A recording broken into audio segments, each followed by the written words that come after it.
Happy Who Day! It's happy times and places, and it's the happiest time. It's Doctor Who's 60th anniversary, but that's not going to stop me, Toby Haydock, watching an episode of Doctor Who, commentating through it, and seeing if I can guess what the 5 best things about it are.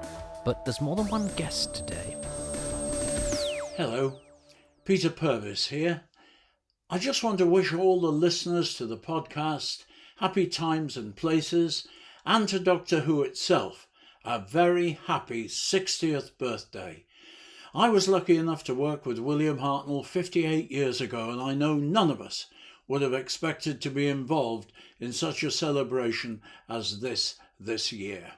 It's an amazing show. Happy times and places indeed. Hello, lovely people. Welcome to Happy Times and Places. And I hope you're going to enjoy talking to Toby. And this is the night before we're all going to be glued to our tellies and watching this wonderful, wonderful new episode of Doctor Who. So hooray, hooray, keep waving the flags. Oh, well, thank you there to Peter Purvis and Annika Wills, because this part of the show, you see, I normally have the special guest introducing themselves and giving an indication of why they've chosen the story that we will be covering. However, we know we're not covering a story, we're covering an episode for this 60th, don't we, everybody? You knew from the title. In fact, we always know from the title, but I still like to get the guest to introduce the story because it'll give us a little bit of inkling of their background with it. But I don't want to reveal who the guests are until after I've done the commentary. And there's a number of guests, and in fact, as I've been putting this together, I'm still putting it together as I record this. I haven't finished because it's turned into a podcast.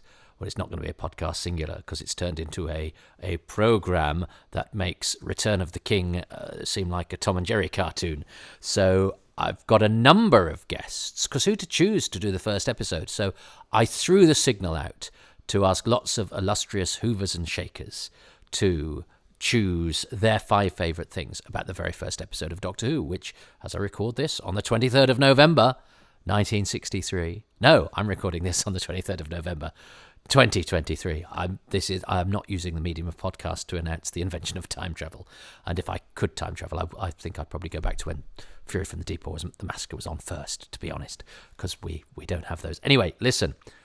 We're going to do An Unearthly Child, but I haven't got the guests to introduce that at the top of the show because the guests are going to be surprise guests. And as this has turned out, I thought I'd just be sticking them all at the end for a slightly extra long podcast. But actually, if I did that, it would take forever. So you've got the first of the guests at the end of this episode, and then we will have, extension episodes released at, I don't know yet, because I've got to get this out and online in less than 12 minutes in order for it to hit the anniversary. So, because I'm recording this bit after I've recorded the bit you're about to hear. So, you're about to hear me do a commentary on An Unearthly Child. We've got the first of our guests giving his 5 favourite things about An Unearthly Child, and then you must tune in to future episodes to hear more guests, more favourite things, more comment and thoughts about this landmark show. So get yourselves ready and let's go back in time to the 23rd of November 1963. Well, I hope you enjoyed that opening where some illustrious Who folks wished you a happy Who Day, which is hopefully when you will be listening to this. I mean, it's almost when I'm recording it. I'd planned for my opening to be, well, I normally watch Doctor Who or An Unearthly Child on the 23rd of November, actually at 5:15, and I'm doing it early for you guys in order to get this out on time. But actually, we had a visitor who I wasn't expecting tonight, so I made some and then had to do various home things as well. So it is now, as I record this, very nearly the 23rd of November. It's nowhere near 5:15, but by the time I finish recording this podcast, it will be the 23rd of November. So I suppose that's slightly better, that I will be partaking of it, or at least some of it, on the actual date itself. Depends how long this intro is, actually. If this intro goes on more than 3 minutes, I will just eat a little bit into the 23rd for my viewing of the episode. You don't know who the special guests are. Yes, there is more than one. I've sort of kept... I wasn't sure what I was going to do with An Unearthly Child, but as the 60th approached, I thought, well, that's obviously going to be the episode to do. But how do I do it? Who do I get? Do I get somebody from Doctor Who? Then, of course, most people from Doctor Who don't necessarily know enough about An Unearthly Child. Do I get somebody who's been a guest before or what? And anyway, you will hear who I've got. I think I've got an eclectic mix that is quite fun. So to introduce the show, I thought, well, let's get some people from Doctor Who who don't necessarily know the first episode. So anyway, there we go. This is my way of celebrating the 60th birthday of Doctor Who. It seems like only 10 minutes ago it was the 50th. On the 50th, I was at the XL Arena, or on my way to the XL Arena. No, I was at the XL Arena, interviewing people on stage, and God, I got to be in a green room with Tom Baker and Colin Baker, but chatting to me, all three of us, and there was somebody going around taking photos, and I was thinking in my head, take a photo of us, and they never did, so it'll have to be a memory. But wouldn't it be a nicer memory if I hadn't spent the whole thing going, I hope somebody preserves this for posterity? So there's a letter there, there's a lesson there. Live in the present, don't necessarily think about, but I need a memento of this for the future. That said, I'm glad that An Unearthly Child has been preserved for posterity, and in fact in more than one form. But we are going to be watching the first 25 minutes broadcast of Doctor Who. So we're not doing the pilot. I might do that for the 70th anniversary. Who knows? I've got that in my back pocket. Ha ha ha. But how wonderful that we can watch this. I first watched this when it was part of the 5 Faces of Doctor Who, which any fool know was what helped to bridge the gap between the departure of Tom Baker and the arrival of Peter Davison. And I remember the picture of William Hartnell and Carol Ann Ford being in the Shropshire Star, our newspaper. I wish I'd cut that out and kept it now. I mean, it's one of those Don Smith photos that we all know and love, Hartnell in the Astrakhan hat. They did a sort of, and I think there'd been a press release, because I've since seen other articles, in other papers, all quite similar, describing the stories and, saying it was a repeat season and blah, blah, blah. And so I watched it. I remember watching it at home at the old school. It was the house I grew up in. And then I didn't get it for ages. And in fact, I then got the pilot. Before that, I was collecting bootlegs. At the end of my Frontier in Space tape, the guy doing it for me had put the pilot, and bizarrely, then there's that other bit at the end, and it had all fitted on.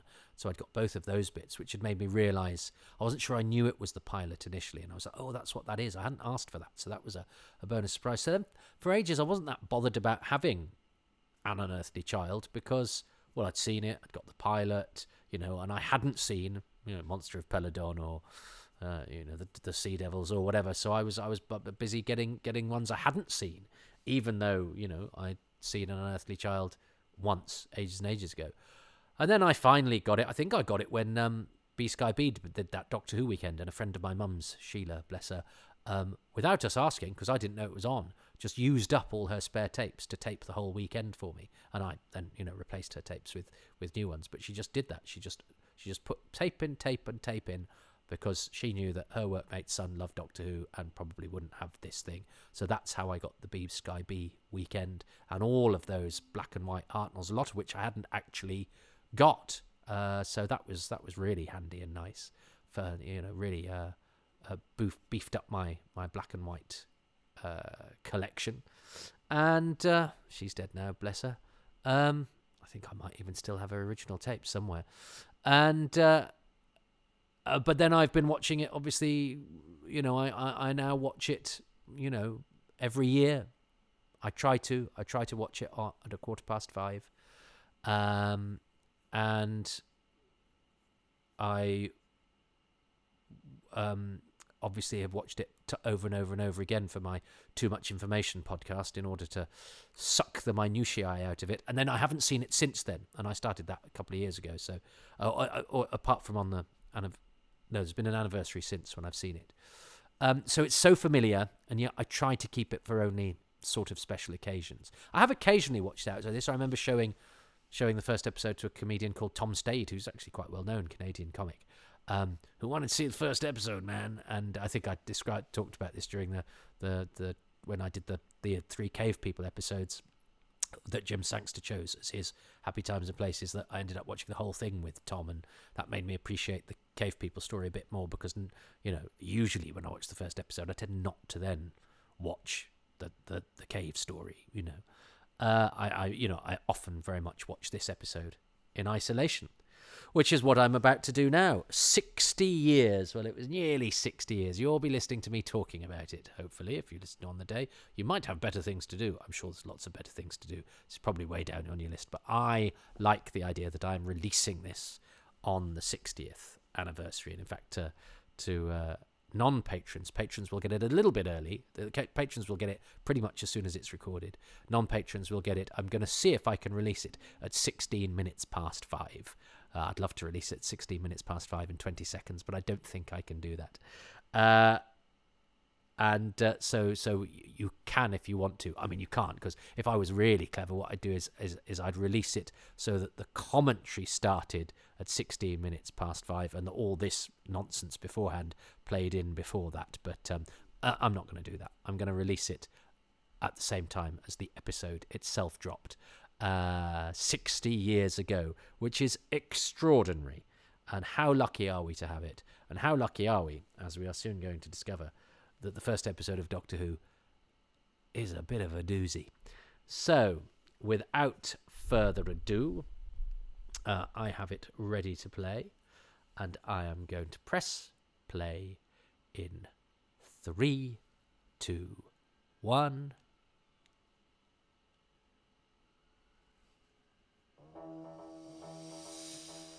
Well, this is the first time anybody saw this title sequence, and I think it's absolutely extraordinary. I mean, I said in Moth Ate My Doctor Who Scarf when I was describing Doctor Who beginning, they just got everything right, and they did. This music is extraordinary. It echoes. It is like the sort of, you know, echoing void of time and space, and yet it is tuneful, yet discordant, you know.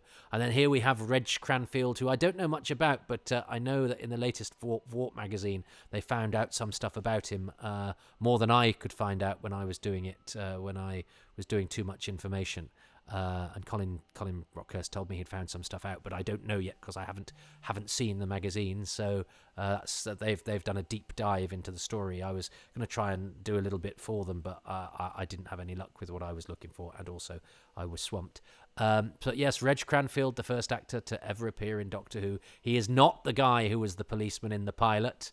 Dear old Fred. Is it Fred Rawlings? It's not. Fred Rawlings was a character actor.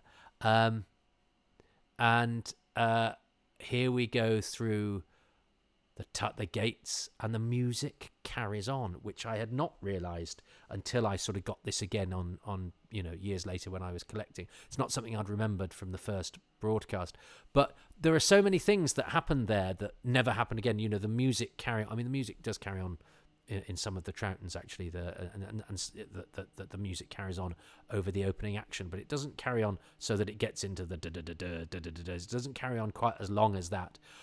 Never again in Doctor Who do we have a sort of camera going through mysteriously opening doors. And then, of course, that opening says, this is a police box, but the signal is through sound, and sound is so important in early Doctor Who that this is not just a police box. This is unusual. And so that is such a strange beginning. Here's Kenneth Williams' boy, who is Ian Wilson, later Richard Wilson. And the actor Richard Wilson is really called Ian Wilson, but it's not the Victor Meldrew, who also acted as Richard Alexander. But listen to my podcast, Far Too Much Information, where I'll tell you everything about the pupils of Coal Hill School. It's one of my proudest moments that I actually found out something about every single one of them. This is brilliantly written. I mean, and here's William Russell, who, as I record this, was 99 less than a week ago. I love Ian and Barbara. We love Ian and Barbara, don't we? Brilliantly conceived characters. History teacher, science teacher, male, female, and they're going to be our eyes and ears and our guides and the people who will ask the questions we need answering and sometimes answer the questions we need answering, because they have their own skill set and their own knowledge set. But we immediately hit upon a mystery. We're talking about this girl, An Unearthly Child. I mean, so much that we take for granted. What a title, An Unearthly Child. I mean, we just think of that now, don't we, as the first Doctor Who story or the first Doctor Who episode. But it's a great, beguiling title. There is something sort of storybookish and slightly strange about the episode titles in the early years. That the way things that were named then, you know, plays for today and things like that. The titles weren't necessarily so on the nose. 76 Totters Lane, all these names that we take for granted being spoken for the very first time. And this school set, by the way, is excellent.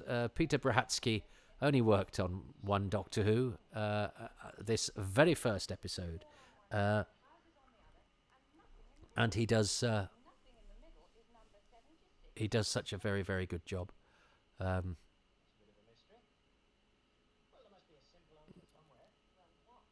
And it's having seen the development of this episode and what it could have been like. I mean, in one of the original draft scripts, Ian's a total prick. He's really macho and annoying and confrontational, and you sort of wish Doctor Who would, turn him into a frog, which in some early drafts Doctor Who could have done.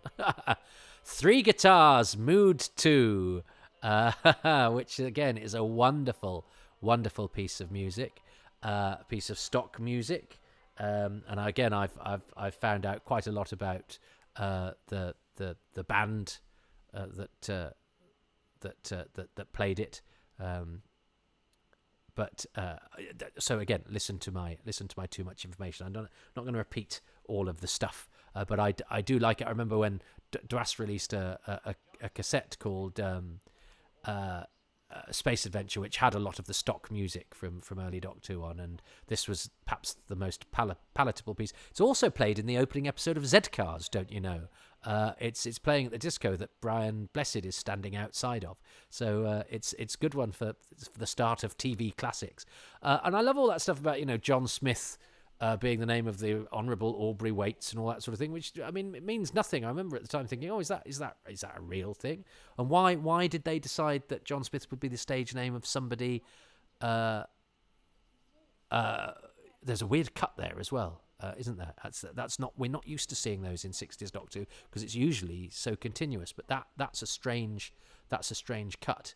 There's obviously been a break or a change, and she's great, isn't she? Her funny little dancing, and her strange misty-eyed sort of expression and the dancing that she was doing. Yeah, but I want to know about the Right Honourable Aubrey Waits, which of course makes him John Smith and the Common Men, which is a great name for a band, even though the Doctor Who Encyclopedia, to show that Doctor Who fans aren't necessarily that good at things outside of Doctor Who, thought it was called John Smith and the Coal Men, which reminds me of when I once told a journalist that my one-man show was called Moths Ate My Doctor Who Scarf. And they put it in the paper as Moths Saved My Doctor Who Scarf. And you go, why did you think that? That doesn't do it. And then I told another journalist, I said, it's Moths Ate My Doctor Who Scarf. And she said, Moths what? Moths ate my Doctor Who scarves. Well, they did what? And I went, well, what do moths eat? Just the fact that... And it's weird because nobody's ever had trouble with the title apart from journalists. I don't know what that says. But... yeah, and that track in on the French Revolution. I remember as a kid when I first watched it, that track in on the French Revolution and her going, "Oh no, that's wrong," is such a brilliant shorthand for saying she is a bit, she's a bit strange. And this is all clever. I remember thinking how brilliant this was when it's predicting the decimal system and telling it in flashback. It's such an economical way. And those close-ups of Carol Ann Ford, who has such a brilliant... She's so well cast because she has that strange sort of... She does have an alien, mysterious quality about her. I hope all these young people were happy that they'd been in Doctor Who. It's Brian Thomas behind Carol Ann there. And... Carol Clark leaning into shot there. She became a singer called Carol Friday. Again, it's all in my far too much information. But I think there's a wonderful alien quality to Carol Ann Ford, and I think those two flashbacks, one to a history class, one to a science class, that both just emphasise that this child is slightly weird, ahead of her, and it's clever because they go, it's not that she's just ahead, she's massively ignorant of other things, as of course somebody from the future might be. Stuff that's really important to us will be totally forgotten in the future, and it's really intelligently wrought. Space, weird, close up, and this is brilliantly shot. Waris Hussein is such a good director, and he's with economy of camera. You've got one camera here, and he's pulling focus back and forth. And this is all indoors. This set is fantastic. Peter Prohatsky's design work really is good, considering he was of legend, the one who couldn't give a monkeys. Well, he does good work, and I love it in black and white as well. I think it's so beautiful in black and white. I love the way that Jacqueline Hill says wonderfully normal, and that the way that her voice cracks slightly when she says it, and that could be a little bit cheesy. I feel we should, and I love the shot of that broken thing. What's that broken thing? But it's horrible. They've even made the junkyard kind of alien and strange and spooky, which of course junkyards can be, and especially if you're about to set off an adventure in time and space. But that I feel as though we're about to, get involved in something that's best left alone. Of course, that could seem a little bit cheesy, except 60 years on, you sort of go, wow, it feels like the beginning of an epic, which it was never intended to be. It was never intended to run for 60 years. And it's amazing how many things have resonance. I love this.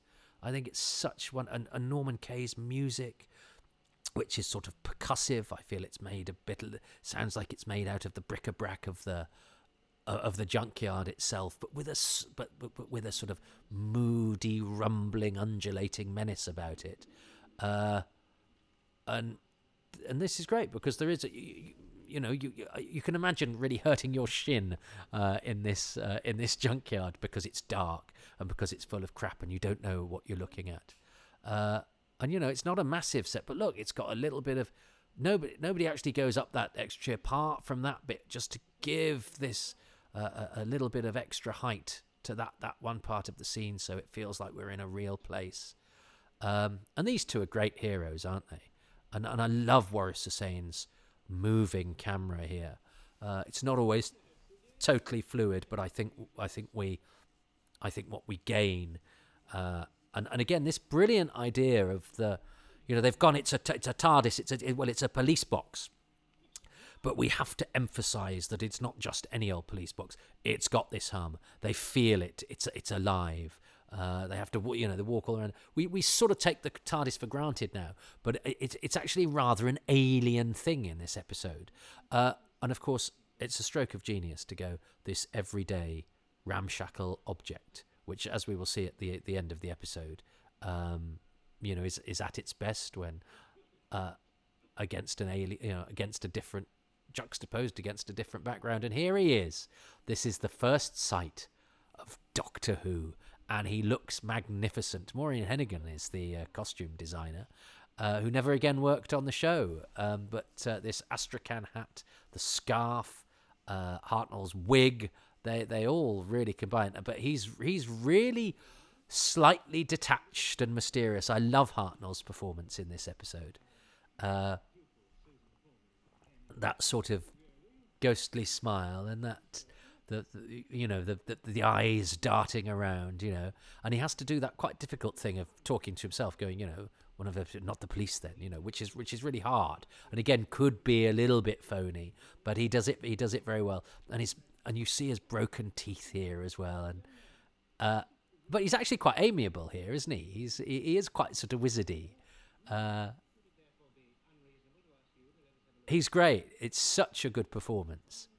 And got the absent-minded thing of him with his bric-a-brac here, and again there's another sort of mannequin thing there, a cowled figure in the foreground. I love the way that Waris Hussein shoots a lot of this junkyard stuff with the people in the background and the junk in the foreground, just making it slightly weird, making it slightly abstract, but not kooky, you know. It's just unsettling. It's just there, you know, there is something strange about a junkyard and about mannequins and about figures. And the fact that Hartnell is sort of smiling and sort of, he's going, I'm being friendly, go away, you know. Oh, go away. I love the way he does that. This is and again, this is good because, you know, Ian shows he is equal to it. You know, the doctor's going, you know, that the doctor's kind of going, well, yeah, you go and get a policeman. We know, certainly with hindsight, you go and get a policeman. I'm going to bugger off. But Ian's going, I love this. Look at the framing of that. Hartnell apparently looking at the vase, but everything on his face is saying, I'm listening to these two and I'm not sure and I've got to brazen this out. But the way that, even though they're out of focus, Ian and Barbara are framed so that we, even though one of them's, you know, halfway between us and Hartnell and the other one is further back, and then the focus shows it. That's beautifully shot. I'm lucky enough to be watching it on quite a large, I don't have a large table, I'm projecting it onto walls, but I have a big image. And it really shows how expertly framed this is by Hussein. And Hartnell is, I love the fact that Hartnell's not sort of trying too hard. And here we have so that's the recording break. So where they have to get from one set to the other. It's a sort of a shame we come into Barbara when she's pretty much in. You know, we don't actually get the full journey. There's if you examine it, there's a slight cut, but you know that I don't know. So we're missing a, you know, fully entering, but you know, never mind.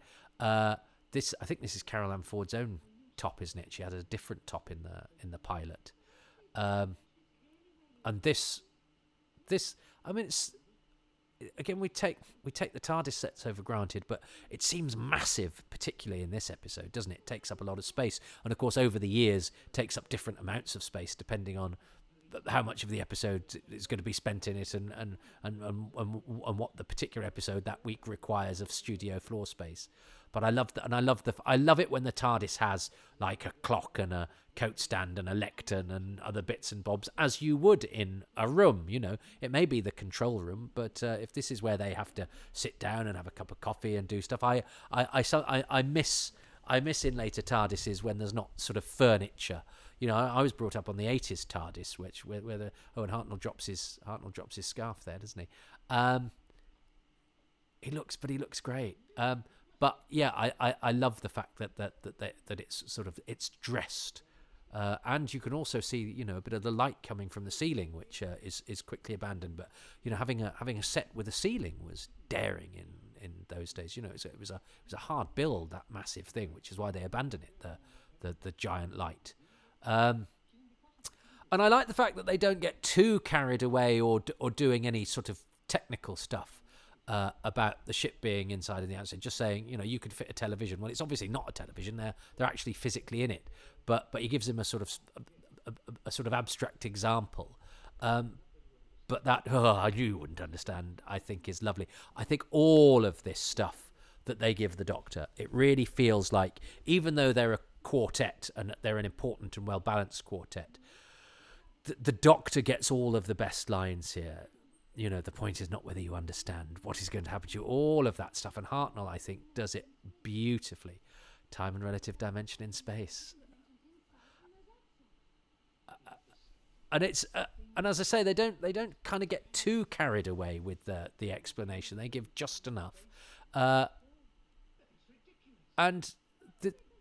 I mean, there's no plot here other than introducing us to the characters and concept of the series, but it is so elegantly done.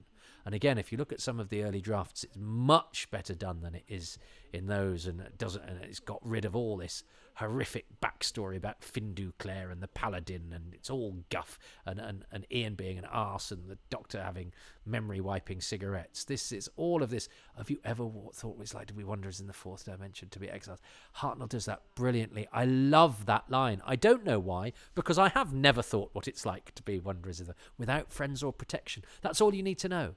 Without friends or protection. It's so pithy. I always talk about how economical Russell T Davies is in being able to set up jeopardy and character.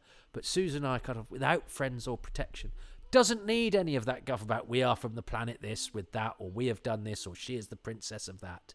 That's all you need to know. We don't have friends or protection. And he's fiercely protective of her, which is why he's being unreasonable, because it doesn't really make sense that he go, well, what? I could just let them go and we could bugger off. But he'd rather say, no, I'd rather take them with me so they don't tell anybody. You think, well, if you've gone, it doesn't matter, does it? But he's so protective of her, and he's so sort of stubborn, and he is slightly alien and strange, that you kind of go, okay, that's what he's done. He's whisked them away instead. And it may be that subconsciously he perhaps wants some company that isn't his granddaughter, or he wants to be, because he's not necessarily benign, He wants to sort of mischievously take these people with him. But it's good. It's great because he's not the hero really at the moment. He is the central figure. He is the lead for sure. But and I love that line as well. The scientific dream I don't expect to find in a police box. William Russell, he's absolutely terrific. They're all brilliantly cast. This quartet, brilliantly cast, and I love them all. I don't just like them as actors and think they're good characters or whatever. I actually have a deep love for Ian and Barbara. I think the fact that they came as a pair and went as a pair, the fact that they just wanted to get home and then they finally did, the fact that they started off as, with this very prickly relationship with the Doctor, but he ends up, silly old Fussbutts, being very sad when they go. I have so much affection for Ian and Barbara, and I hope they got married.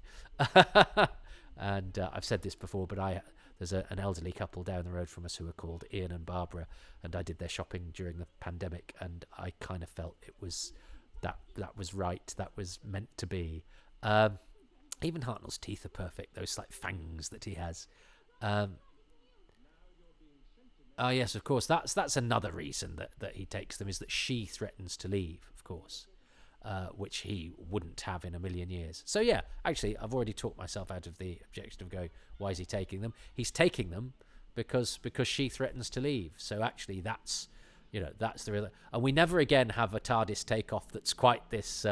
That's the only bit that doesn't quite work, I think, and they're gamely doing it. But the fact that the camera stays on poor old William Russell as he's trying to suggest movement, which the set is not doing any of at all. They do it pretty well, but it does look a bit phony to a modern. That's that photo of London receding into the background. I'd not remembered that. When I came to view it again as an older person, but I had remembered this from the first time, the fact that the title sequence also represents space-time travel, and I've done some stuff, some research into this and found out where some of this footage came from and which was footage creative Doctor Who and which wasn't, so do listen to my other podcasts. But I remember thinking it was her nose sort of going into that bit, because her nose does sort of coincide with the movement of the shape, and the Doctor's does there for a second as well. It looks like it's almost been made to come out of their noses, which I think is just it's just coincidence. But I remember that was the impression that it had made on me, that it looked like the sort of space-time light was drifting off their noses, and it's brilliant. And I think the paper said at the time, never before have we been transported so effectively through time and space. And I think they do it there. I love it when Doctor Who relies on the abstract or the economical to suggest a major thing. We've just travelled through space and time without doing, whilst using the scraps that they had at their disposal. And we never again do it. The series doesn't feel the need to do that again, because it's kind of said that's what's happened. And but I think it needs to do it in that first episode. It would be untenable to do it every time, but the fact that it does it in that first episode sort of achieves it for us for the next 60 years. And is there a better image that sums up the whole of Doctor Who a police box with a flashing light on what looks like an alien landscape with an unearthly wind. An unearthly wind, good job they didn't call that. And then the shadow, it's actually only of a caveman, but it could be anything because the way that the shadow stretches across the landscape. Name check to Leslie Bates, who plays Shadow of Cal, so that they don't have to pay Jeremy Young, who hadn't actually been cast at that point. So yeah, that was, and that's one of the only bits left from the actual production of the pilot that's in the broadcast episode. So there we go. I love it. I think it is such a magnificent piece of television. I wouldn't change a second of it. I think it's absolutely astonishing. I think it's spooky. I think it's economical. I think the characters are all really well drawn. I love the moodiness of it. But also, it's not quite like any other episode of Doctor Who, even from that period. You know what I mean? Often you can see in shows, the first episode is just, it's an episode in the block. But there are things that they never do again. Some because perhaps they felt that, that they were unsustainable to have the music carrying on all through the beginning of the action, or to have the takeoff like that, or to have the TARDIS noise like that, whatever. But again, it seems to me in retrospect, they seem to be saying, this'll do you for the next 60 years. Just, that's still happening, but you don't need to hear it, see it, whatever. But also, the first episode needs to have a number of things that make it unique so that it feels to us all these years later like an event. And it does. It feels special. There's a lot of opening episodes of shows that don't feel particularly special. I love Buffy, for example, but the opening episode isn't that remarkable in the sense it's Buffy and it's a good episode of Buffy and it's got certain bits that it sets its stall very well. But the first episode of Doctor Who is so special. It does get everything right. There's nothing that it does that it doesn't do again because they were bad calls. There's nothing where you go, well, when I have to wipe these couple of bits from my mind in order to enjoy the rest of Doctor Who. There's nothing in that first episode that you have to discount for the rest of Doctor Who. I mean, there were a couple of things in the pilot. I was born in the 52nd century or whatever it is, she says. And in this she goes, another time, another place, because they go, oh no, let's not nail ourselves down. Let's be, let's not be too specific, because then we don't paint ourselves into a corner. But we say just enough to establish what these characters are and what drives them. But what drives them, essentially, to then be going from adventure to adventure to adventure. We don't need to keep harking back. They don't need to keep being sad about the fact that they've run away from home, or they can't do this or they can't do that. There's none of that sort of navel gazing. That backstory is not so that then we keep looking back and keep having to be pulled into backstory. It's just enough to propel us forward into the narratives of the following adventures. It's to push us into the adventure, which is what we want. We don't need to care about where they've come from. We've been told that's all we need to know. And again, a lot of that wasn't in the early scripts and the early drafts, and I can only imagine that just because we know his writing, so and because if you compare the rehearsal scripts of the Daleks to what is broadcast, you can see that a lot of the more thoughtful, philosophical kind of language and lines have come between Nation's rehearsal script and the camera script, and that's going to be the script editor. In fact, we've got some stuff in David Whittaker's handwriting, so I wouldn't be reluctant to ascribe a lot of those better lines that we like to another time's born in another time, another place, to Whittaker himself, and I think his input into the script cannot be underestimated. And again, certainly, Ian in the final episode is a much nicer character.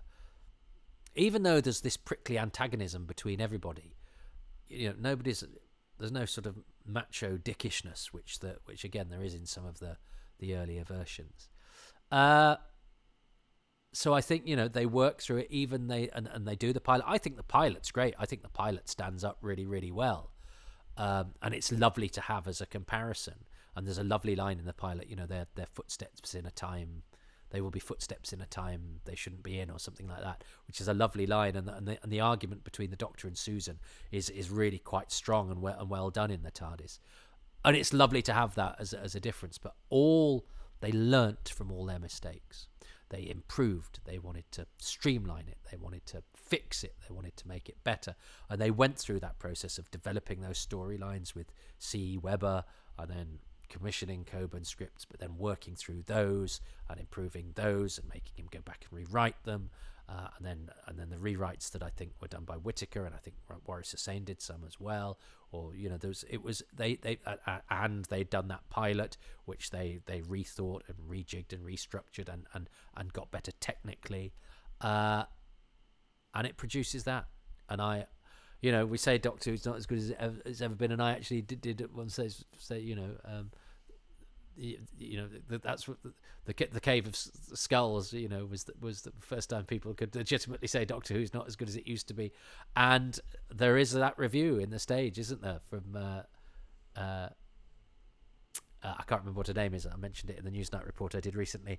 Marjorie Norris, that's right, Marjorie Norris, who reviews the two episodes together, and she goes, the first episode is really, really amazing, and the second one is, it's not quite so good. So yeah, literally immediately at the birth of Doctor Who, people were saying it's not as good as it used to be, which I think is absolutely delightful. But you know what, it's such a good first episode. It is an evergreen thought. I for what it does, I don't think it could be any better. I think it is Fred Rawlings, by the way, in the pilot. I was doubting myself. It's because I used to think he was called Fred something else. And then I looked. I used to think he was called Fred Griffiths, and there was a character actor called Fred Griffiths, who's different. And I remember thinking, oh God, I got that wrong all this time. I've been thinking, and then I realised it's Fred Rawlings, but now I doubt myself because of that initial doubt caused by the initial mistake I had. So never mind. It is. I thought it's Fred Rawlings, not Fred Griffiths. I didn't say it was Fred Griffiths, but I would have said that about 20 years ago, so that doubt still lingers. Fred Rawlings is the policeman in the pilot, different from Reg Cranfield. Anyway, who Toby have you got to choose their 5 favourite things about An Unearthly Child? Ooh, I've got to choose my 5 favourite things first, and then we'll see who I've got to give 5 favourite things, and if any of them match any of me. So it's not only, will I win? I won't win because there's too many guests, but who perhaps will I be closest to? What will be the thing most commonly chosen? And it's a hard one, isn't it? Because, it establishes so much of Doctor Who. And a few people who've sort of sent me their thoughts have said, oh, God, I've probably been a bit too obvious. And I said, be obvious, fine. Choose your 5 favourite things. It doesn't matter. So there might be a bit of repetition. I'm not going to apologise because the first episode itself was repeated the following week. So if this is repetitive, it is only in the style of An Unearthly Child itself. The comments are impersonating the broadcast history of the episode. So I need to choose my 5 favourite things first. Oh, God. Well,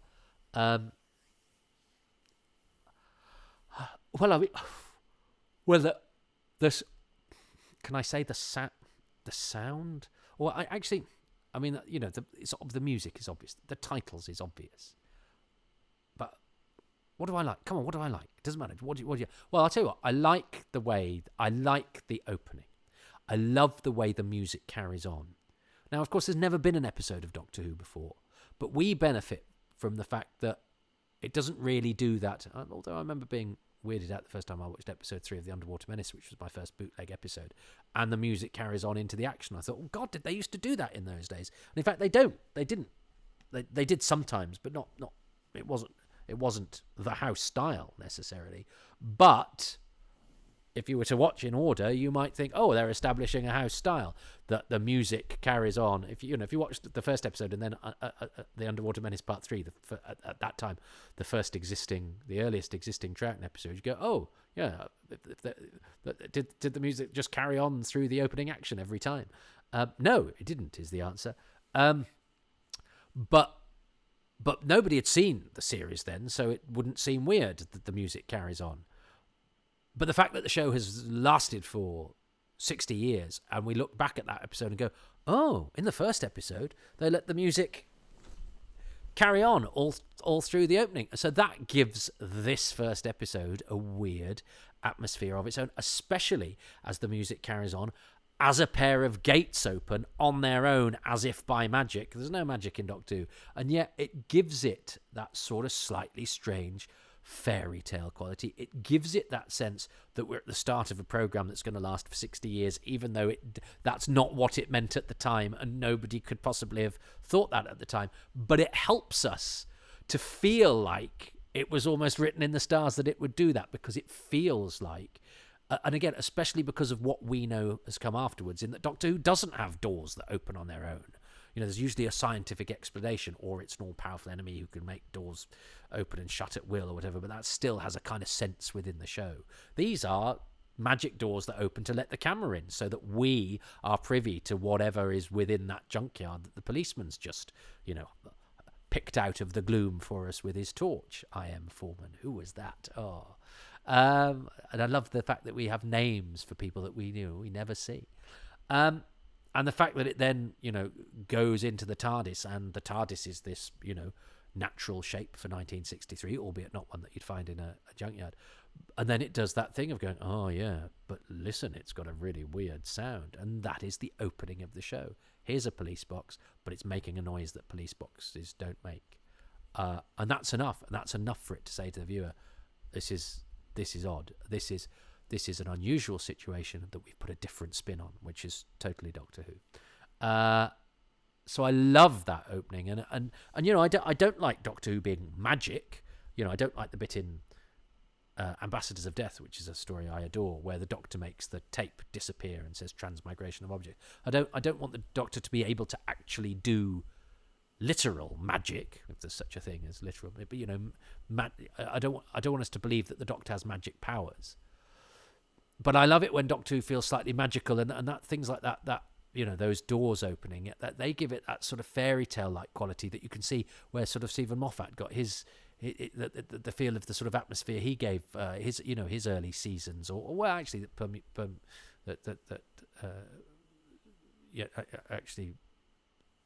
sort of feed into the whole of the sort of Moffat era, that slightly picture book element that I really like. I like the Doctor as being sort of slightly fairy tale like, again, not in execution, not in that magic exists, but that the show itself is quite magical, and I think that really, really helps with that.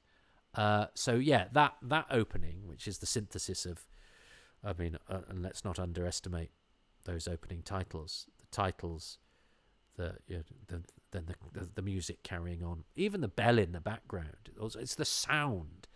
Well, I might actually choose the sound as a separate thing, but the fact the music carries on, goes through the gates. That opening, beautiful, chef's kiss. Let's do the sound. I think the sound, I've said this before, is one of the unsung heroes of particularly 60s Doctor Who. I think what Brian Hodgson does to suggest mood and alien planets, and sometimes even in stories like the Crotons, it sort of scores the show as well. But his jungle sounds and other, but the sound, the TARDIS, the music, that music that's a composition by Ron Grainer that has been made to sound like, as I say, we are echoing through the very fabric of space and time. That it's exciting enough to make us feel like we're going on an adventure, but it's not tally-ho, thrills and spills, because it's echoey and it's gloomy and it's gothic and it's doom-laden. So it's got that atmosphere too. So it propels you forward, in an adventuring way, but with also a haunting, discordant, strange, moody quality as well. It's brilliant. But also Norman Kaye's incidental music, I think, is a fantastic score that really suits the rumbling menace, the strangeness, the discordance, the bric-a-brac nature of that first episode. The the stuff that's, you know, it's echoing the sort of rag and bone of the junkyard, but also the you know, the incongruity of the TARDIS, which for all its, you know, futuristic inside has a very ramshackle and prosaic outside, and I think the music kind of emphasizes that as well. It's beautiful. So the sound. So we've got the opening, the sound. I mean, I could have chosen each of the actors, couldn't I? Of my 5 things, 4 of them could have been the actors. So I'm going to choose the quartet. I have to choose the quartet. They're all. Part of me feels, no, you've got to choose William Hartnell. You've got to choose Doctor Who, and he is magnificent. But I think it's the balance of that first TARDIS crew is so essential. And yes, William Hartnell is the star and the Doctor is the main character, but he works in relation to the others, and we need the others to be strong in order to give him his status within the show. And when he comes on, it is wonderful, and he's so good, and those darting eyes and that smiling menace and all of that stuff. But the others all do a fantastic job. You know, William Russell and Jacqueline Hill have immediate rapport. He's obviously going to be great leading man material, where he's, you know, he's quite needly, but he's not a macho arsehole, and he's not, and you know, he's not one of those sort of 60s heroes who's, you know, who you kind of look at now and go, oh God, really? Is that what, really? He's not. He's still wonderful and likeable, even though he gives the Doctor as good as he gets. Jacqueline Hill, I think, is magnificent and is a terrific actress, and Barbara being sort of empathetic, you know, an empathic character, and the concerned teacher, but you know, she can also hold her own with the, you know, by being a history teacher and all of that, and it's actually her that you know, that sparks the whole thing, really. And then Carol Ann Ford as the title role, An Unearthly Child, you know, a very hard part to get right, I think, and I think she has that misty, wistful, alien, slightly strange, slightly detached quality that makes her really beguiling and really strange and really otherworldly, and, to coin a phrase, unearthly. So the quartet, I think, because so much of the action has to be carried by the acting. Now I've got 3 things left, and I can only choose 2 of them. I thought I'd chosen in my head because I was going to go, well, I love Waris Hussein's roving camera. But I also, whenever I think of this episode, I think of that exposition the Doctor throws out. You know, have you ever thought what it's like to be wanderers in the 4th dimension? Susan and I are cut off, you know, without friends or protection. But one day I shall go back, one day. I mean, it's all feels like they knew this was gonna be something amazing. I'm gonna have to choose that. I'm gonna have to sacrifice Waris's roving camera, which I love, and I think Waris Hussein is deeply, deeply important to the success of this episode, as is David Whittaker, as is Peter Brahatsky, none of whom I'm naming, because I'm sort of going with my gut a little bit, and also because I think I'm always tempted to do a roll call, because I write obituaries. You know, I like people to get their dues. And in fact, I have mentioned all of the cast, and I would do that, wouldn't I? Because I'm an actor. Well, if the cast are so special, what about the writer, the script editor, the director, the designer? Well, okay, but this is my bit, and I'm sure other people will mention some of those. And, you know, I haven't planned this. I never go into a commentary going, well, I'm going to choose those things, because I think that would be wrong and that would be unfair. And I like being surprised to go, oh, I thought I'd probably go for that, but in fact I'm going for this. And whenever I think of this episode, I think of that face-off. That is partially because they showed part of the TARDIS scene as a clip on the Rock and Roll years. You know, when in the early days of me having a VHS recorder, and the Rock and Roll years was a program that showed newsreel footage and accompanied it with music from the time, and it went year by year. And they'd occasionally show clips of TV shows as well if they were milestones. So when they did 63, I was kind of thinking that Doctor Who would pop up, and I knew that Doctor Who would pop up after Kennedy's assassination, so I started recording at the right time, you know, and I got, you know, a nice, good strong clip from An Unearthly Child, and it's the bit, it ends in the bit where Ian says, "But that's ridiculous," which again slightly irked me at the time, because it's like, is that what you're saying? Because it was at a time when Doctor Who was slightly, was slightly scoffed at. And I remember my friend at school saying the next day, "Oh, the acting wasn't very good in that scene." I go, "Yeah." Now I go, what do you know? The acting's great. But it was when people were inclined to, snark at Doctor Who. So I even thought the choice of where they cut the clip away was, them subliminally taking the piss. But nonetheless, I had, God, I was so angry. I had a clip of An Unearthly Child, and I do love that face-off where they give just enough away. They explain what the TARDIS is, but without sort of saying how it works, but enough to tell you what it does, enough to explain that they know it's bigger on the inside than it is on the outside, and they've got this sort of scientific explanation but that is actually kind of abstract as well.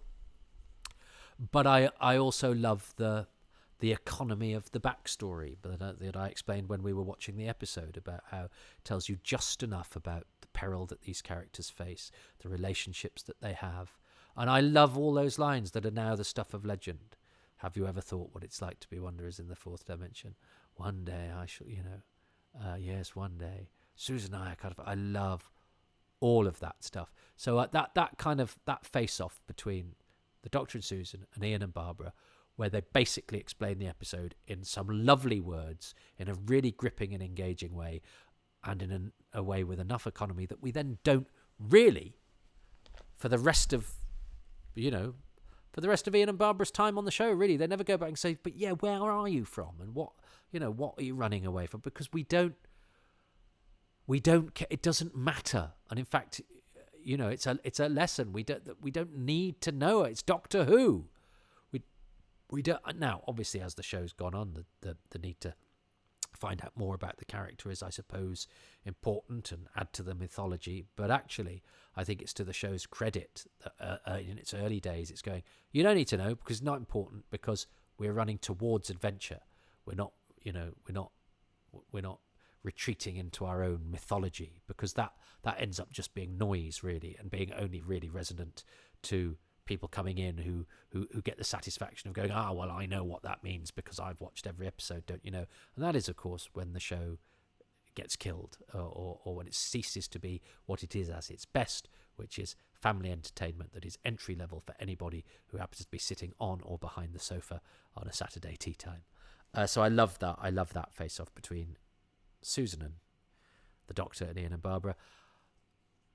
And so I'm going to have to sacrifice Warris's roving camera, because the last thing, having chosen the beginning, my number 5 thing, is that final shot. I think it's gorgeous. That TARDIS, that blinking light, sort of forlornly blinking in the gloom, again, but it's not gloomy, but blinking in that blasted landscape, which with that cold wind, and that even the angle that the TARDIS is at, and even its positioning in the shot, slightly askew, slightly off-centre, blinking, but without making a noise. So they're a sort of beacon of strangeness in a hostile world. And where it wasn't minutes ago, I didn't choose the time travel sequence either. That was going to be on my list as well, because I wanted to get the Signal Howlround in there, because I think that is amazing.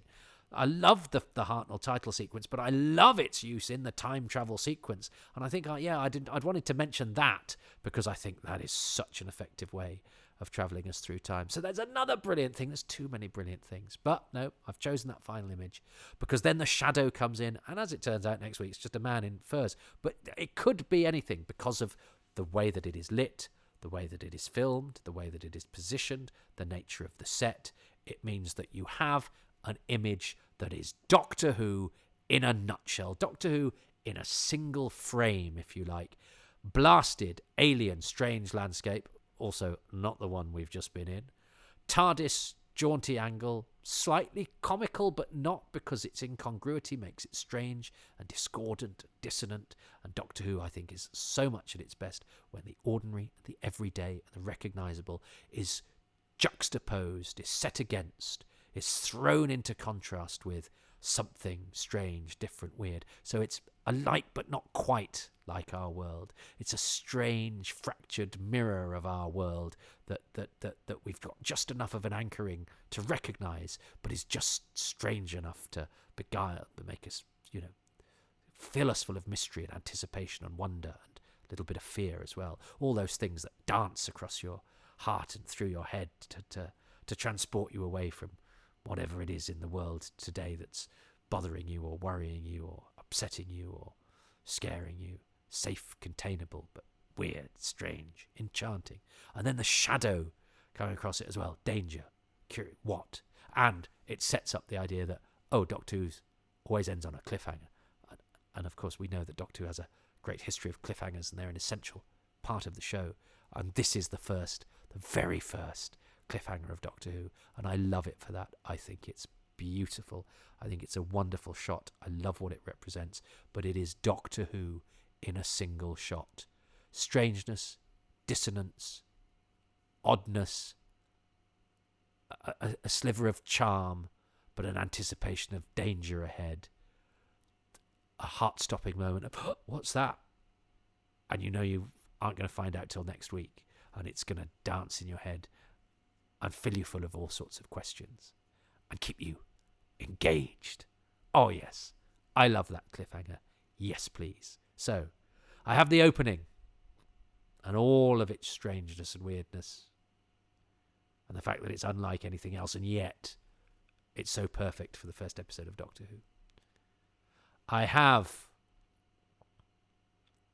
the sound, which I think has to include the music and what the Radiophonic Workshop and Delia Derbyshire did with Ron Grainer's theme, but also Norman Kay's music, but also, crucially, Brian Hodgson's superb radiophonic weirdness noises, including the TARDIS takeoff, which is a work of genius. That quartet, I've cheated with the actors, I've chosen them all. But that is because the episode works on that. I'd love to have chosen just Hartnell, but he's not in it for the first 12 minutes. That in itself is also brilliant because it builds up the mystery. The show's called Doctor Who. Well, oh, okay. He's the last person, he's the last speaking character to appear in the episode. That scene, I think that TARDIS scene is brilliant. There's so many choice and wonderful lines. I didn't expect free movement in time and space to be a secret I'd find in a junkyard or whatever. Beautiful. And that last shot. I could have chosen any other number of things. Waris Hussein's roving camera, Peter Brahatsky's superb design, that brilliant, massive TARDIS interior with all its set dressing. The very concept of the unearthly child leading the teachers into the adventure. That entering the series concept in that way, superb. That time travel sequence with the only time ever where the title sequence becomes part of the travelling through time and through sort of abstract images, we as a viewership are transported through space and time in that way for the first and only time. And countless other things that I could have chosen. But I didn't. I chose those. So, who better to choose the things for An Unearthly Child than, well, I thought very brilliantly back in the day when I did the Caveman episodes, that wasn't my choice. They were chosen by Jim Sangster, who very selflessly went, well, let's not do the first episode. That was his suggestion, which meant that it freed it up for me to be able to divvy it out, for a special occasion. Let's look at the Caveman episodes in isolation. And I thought that was a really useful exercise, and I really enjoyed discovering them anew. And actually, it was one of the rare occasions I nearly won, in that Jim and I were in accord for most of the things. So I felt going back to go, well, let's fill the gap and do An Unearthly Child. Jim had to be one of the guests because he's done the other 3 episodes, and he, in his selflessness, facilitated this very episode. And Jim's a good lad, monster maker, writer, columnist, talking head, expert, but mostly actually lovely, enthusiastic, decent man. Works on the BBC Doctor Who web content and stuff as well. Top fella did the Tribe of Gum episodes, for want of a better word. So let's hear what Jim has to say about the first episode. Hello, Toby. This is podcaster, illustrator, and occasional DVD talking head Jim Sangster. You might remember, many years ago, I cheekily picked the Cavemen episodes for my Happy Times and Places, so it's nice to go back and complete the set with 5 things I like about Episode 1 of Serial A, An Unearthly Child. So the first thing I'm going to think about is the fact that the first couple of scenes tell us so much about what's going to follow over the next 60 years. They show that this series will mash up the familiar with the incongruous, and that it will blend genres as it goes. It looks like it's going to be a cop show like Z-Cars, but then there's a junkyard like we see in Steptoe. And then there's a police box that's clearly been junked, but it's humming with something. And then we're off to a corridor bustling with pupils at the end of a school day. This is all over the place. But as much as it's trying to confuse us, it's also hopefully going to be intriguing as we try to work out what the hell connects all of these little elements. My second thing is that you've discovered who all the kids are at Coal Hill School, and the character that fans tend to call Kenneth Williams, the one with the, oh yeah, he's fab, turns out to be a young actor called Richard Wilson with a double L, so he's not the 1 foot on the grave actor.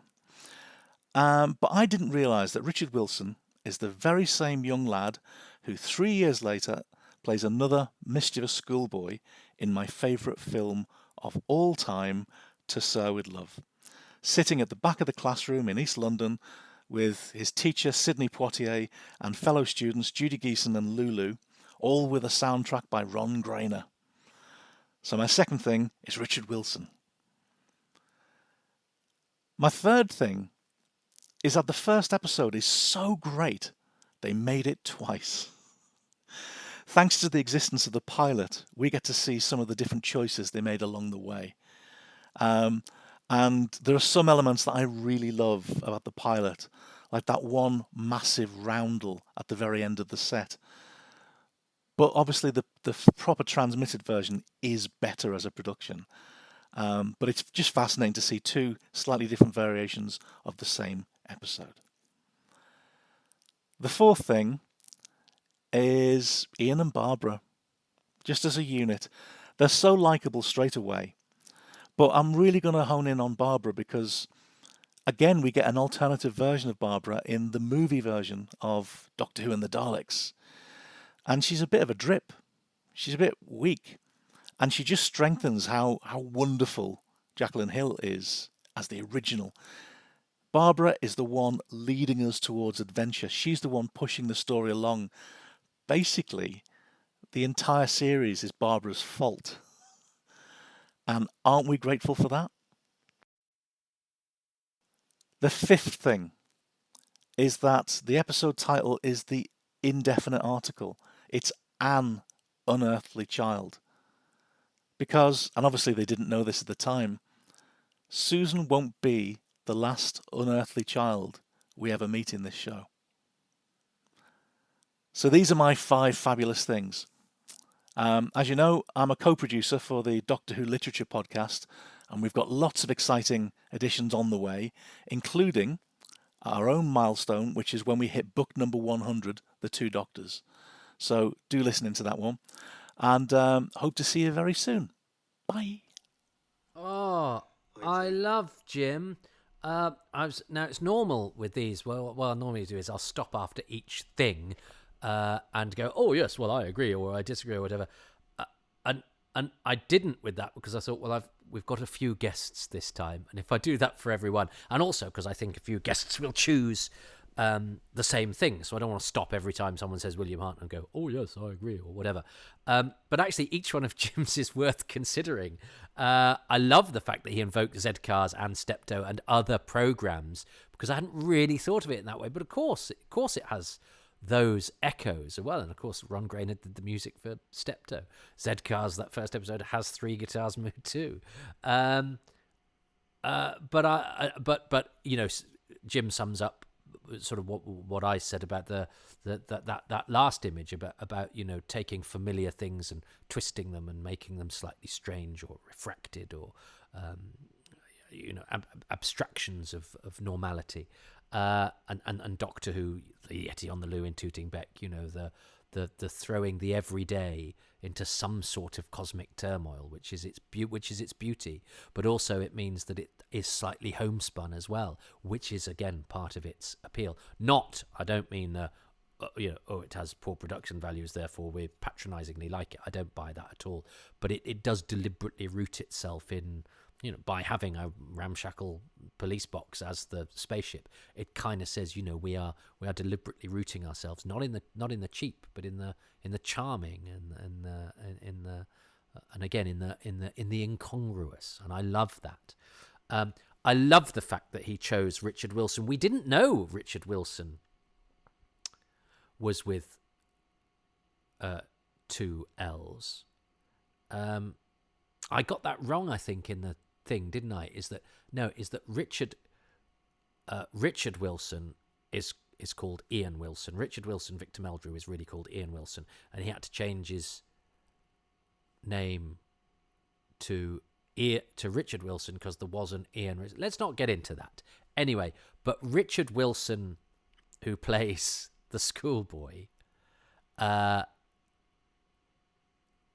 is double L, but he's not double L in the paperwork for An Unearthly Child. He's Richard Wilson. So if we hadn't got to that early, somebody would have written a book in which it says, and the guy who played Victor Meldrew, because that's already done with other Doctor Who actors like David Anderson, who even Doctor Who magazine relatively recently said that David Anderson from the Aztecs and the Time Meddler is the same as the Scottish actor David Anderson, and he can't be.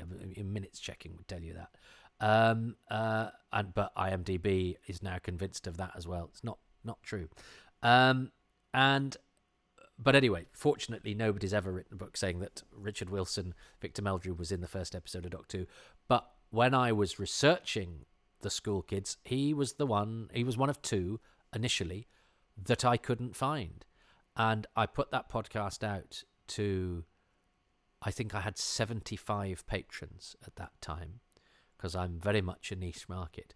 And one of those 75 people, Rick Byatt, who is a policeman who I'd met before once when he'd stopped me in the street, got out of his police car and said, just want to thank you for your Doctor Who DVD things. I'm like, what?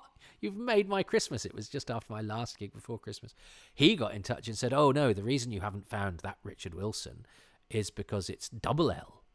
And I know this because my partner's in-laws know his wife or his widow, and so then I was put in touch with Sue, Richard Wilson's widow, and now I know everything about Richard. Although, as I say, I think I fouled it up in that description. He was never known as Ian Wilson. He was Richard Wilson, but then he became Richard Alexander when our Richard Wilson, who's originally called Ian Wilson, had become Richard Wilson. So then, when Richard Wilson from Doctor Who started getting credited in stuff. He is, I think, it's To Sir with Love. Is he double L in that? But then he became Richard Alexander. But anyway, he's in To Sir with Love, which I don't know as well at all. But Jim does. But Jim didn't know that Richard Wilson was in To Sir with Love, and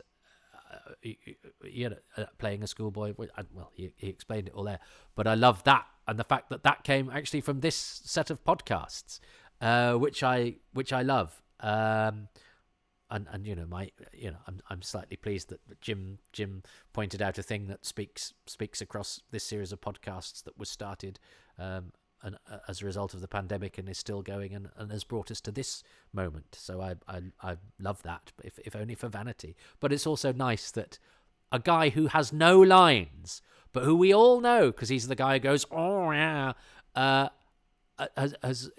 been part of my quest to find out stuff about Doctor Who, and was a dead end who, as a result of these podcasts, was a dead end I solved because of one of 75 people who were listening to who could listen to it, because it was a podcast I only released for patrons at that time, was actually somebody who had the answer to that question. And then since I found the last one as well, it was Mavis Ranson, who's one of the blonde girls in the background, but extraordinary. And what else did he choose? Well, he chose Ian and Barbara, and I love his suggestion that yes, it's all Barbara's fault. Yes, absolutely. And yes, it chooses the fact that we've got two versions of it. I mean, aren't we lucky? I remember reading, I think, in Doctor Who Celebration, and they have some off-screen shots of the pilot actually as well, which is weird because none of the rest of the book has that kind of thing in it. Which you go, oh, there's a pilot and it still exists. Well, I'll probably never see that, but we have it to compare and contrast, and it's so well documented as well.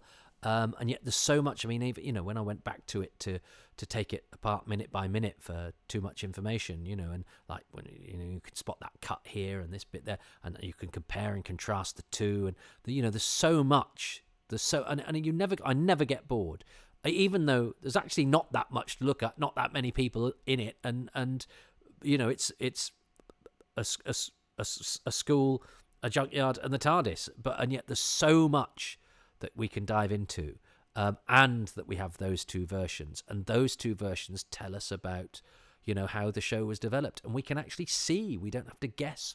There is still lots of stuff to guess, and that's exciting too. But the fact that they made it twice, the fact that even this extraordinary show didn't just have a straightforward beginning, it had one that went through development, went through changes, and that they were bothered about enough to make sure that if they didn't get it right first time, they had two first times, and that then for us as historians and fans and people interested in how the show develops is a beautiful thing. And I've never thought about that. This is why I love doing this. But what a choice. An Unearthly Child. And I love things like, I love that Gulliver in The Mind Robber is a stranger. I love that Pat Gorman in The Invisible Enemy is a medic, because it is like a dramatis personae in an old play text, a doctor, a peasant, or whatever. And it just makes it feel slightly more grand, but also slightly more formal, and therefore slightly more detached. And as Jim said, I hadn't thought of it along these lines. As Jim points out, well, we will meet other Unearthly Child, and The Unearthly Child wouldn't be as good a title. It wouldn't be quite so strange. It wouldn't be quite so mysterious or beguiling, or dare I say, or literary, if you like. An Unearthly Child. The indefinite article is actually the making of it, and I'd never really considered that before. So that is why Jim is chef's kiss. That is why I love doing this podcast. And that is why Doctor Who is the gift that keeps on giving, because it can give with somebody pointing out something that has been under my nose for 49 years that is so innocuous as to almost be inconsequential, and yet actually is the difference between it being a good title and it being a bloody extraordinary one. And it's Anne instead of the good one, Jim. So who better to have gone through An Unearthly Child with us than Jim Sangster, who's now completing the jigsaw of the first four-parter, the first full story of Doctor Who. Well, nobody better, but it's a special occasion, so we can't just have one person, can we? And this podcast has had several episodes now. I think for patrons, I've just recorded the 79th story. This episode isn't going to have an episode number. It's just a bonus, so I can just slot it into the schedule. Because even numbering your podcasts can get you into all sorts of trouble and make things very, very confusing. So I'm not doing that. This is the 60th anniversary special. You can give it your own production code. Special cutaway.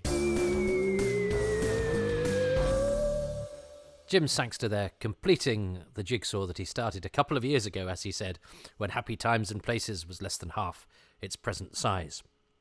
Now, Jim would have been an illustrious guest and an important person to have on any time, but this is not any time, is it? And whilst it's delightful to have him, having just him will not do.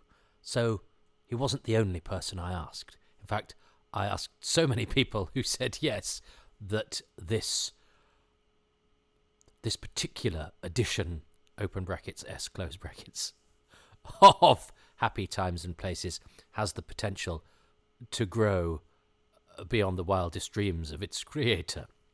So there's definitely going to be at least a couple more episodes of the Unearthly Child segment for the 60th anniversary for Happy Times and Places, because there was only one person giving their 5 favourite things there, and I've got several more from fans from all around the world, from fans who've worked on the classic series, to fans who've worked on the new series, actors, writers, a composer, somebody who's had a hit television series of their own that isn't Doctor Who, and also more birthday greetings from icons of the show itself. I set myself the task at the beginning to see if I could get you a happy birthday from a companion from each era of the classic series. So it's worth tuning in to the next few episodes to see if I pull that off. So there's more to come on this Unearthly Child marathon. And it doesn't get repetitive. Lots of people have been giving very, very different things. And the insights go off into all sorts of different directions because it's such a fascinating episode. There is so much to say about it. And believe me, I say so much. So if you can bear that, please join me and some mystery special guests for the next edition of Happy Times and Places, which will continue this odyssey through those magical 25 minutes that have managed to resonate for 60 years. Thank you very much for listening to Happy Times and Places, which is presented by me, Toby Haydock. I'm grateful to my special introductory guests, Peter Purvis and Annika Wills, and to my participant, Jim Sangster. There are more examples of both kinds of special guests in future instalments of this Happy Times and Places on An Unearthly Child, which I will be seeding out. I don't quite know when, because this hasn't gone according to plan. It was supposed to be one feature-length podcast with loads of guests giving their favourite 5 things, but that would have lasted about 5 hours. So let's see what happens. But I need to get this out because it's currently 7 minutes off being due on the air. So I'm determined to get this out at the right time. So please listen to future episodes where there will be more special guests giving their favourite things about this story. I'm grateful to the patrons who make these podcasts possible. Please join them at patreon.com/Toby Haydock.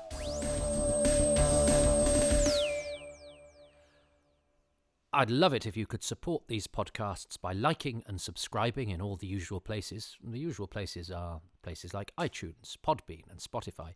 Do everything you can there to tweak my algorithms, which involves giving them 5 stars and perhaps a couple of lines of review saying what you like about them, because that will encourage other people to follow and to listen, and that makes these endeavours even more worthwhile. You can support them also by going to patreon.com/Toby Haydock. As mentioned in the closing credits, there you get bonus material, advanced releases, and all sorts of other access.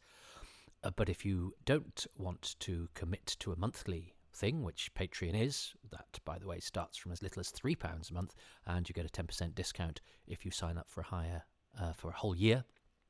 There are higher tiers, but all the content is available at the lowest tier, which is £3 a month. But you can also go to ko-fi.com/Toby Haydock, where you can do one-off payments that are disguised as being coffee. But they aren't. It's cold hard cash, but the metaphor seems to make these things a little bit more civilised in aspect.